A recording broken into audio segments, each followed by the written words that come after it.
പപ്പ ആ അമ്മയുടെ ഫേസ് എന്താ ഇങ്ങനെ ഇരിക്കണേ? എങ്ങനെ ഇരിക്കുന്നു? മുഖം വീർത്തിരിക്കണ്.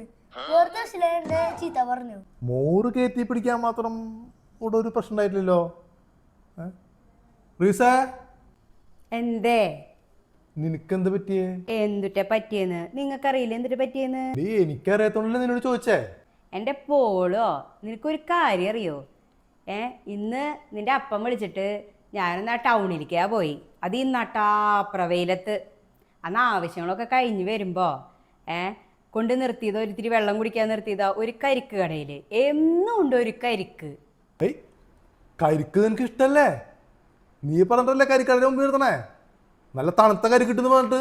എന്നോ ഒരിക്കലും ഒരു പ്രാവശ്യം കരിക്ക് വേണമെന്ന് പറഞ്ഞു. അതിനാണ് ഇപ്പം എല്ലാ ദിവസവും ടൗണിൽ പോയി കഴിഞ്ഞാൽ ഈ കരിക്കടയുടെ മുന്നിൽ നിർത്തണേ. എനിക്ക് ഇന്ന് ഷെയ്ക്ക് കഴിക്കാനായിരുന്നു ഇഷ്ടം. എന്റെ മനസ്സിലുള്ളത് എനിക്ക് എങ്ങനെയാണ് എന്റെ റീസേ? നിനക്ക് ഇന്ന് ഷെയ്ക്ക് കഴിക്കാൻ ആഗ്രഹം, ഷെയ്ക്ക് കഴിക്കാൻ ആഗ്രഹം പറയണ്ടേ? അപ്പൊ ഞാൻ ഷെയ്ക്ക് കടയുടെ മുമ്പിൽ കൊണ്ടുവരുന്നില്ലേ? എനിക്കിഷ്ടമാണ് ഷെയ്ക്ക് കഴിക്കാൻ. കൊല്ലം 15 കഴിഞ്ഞു കല്യാണം കഴിഞ്ഞിട്ട്. എന്നിട്ട് ഭാര്യയ്ക്ക് എന്തിട്ടാ വേണ്ടേന്നുള്ളത് അറിയില്ല. എൻ്റെ ദൈവേ, ഈ ഭാര്യമാരെ മനസ്സിലാക്കാനുള്ള ഒരു മെഷീൻ ഒന്ന് കണ്ടുപിടിച്ച് തരുമോ? കണ്ടുപിടിക്കില്ലെന്നറിയാം. അത് കണ്ടുപിടിച്ചിട്ടുണ്ടെങ്കിൽ ഞങ്ങൾ മനസ്സിലാക്കിയിട്ട് പെരുമാറില്ലേ?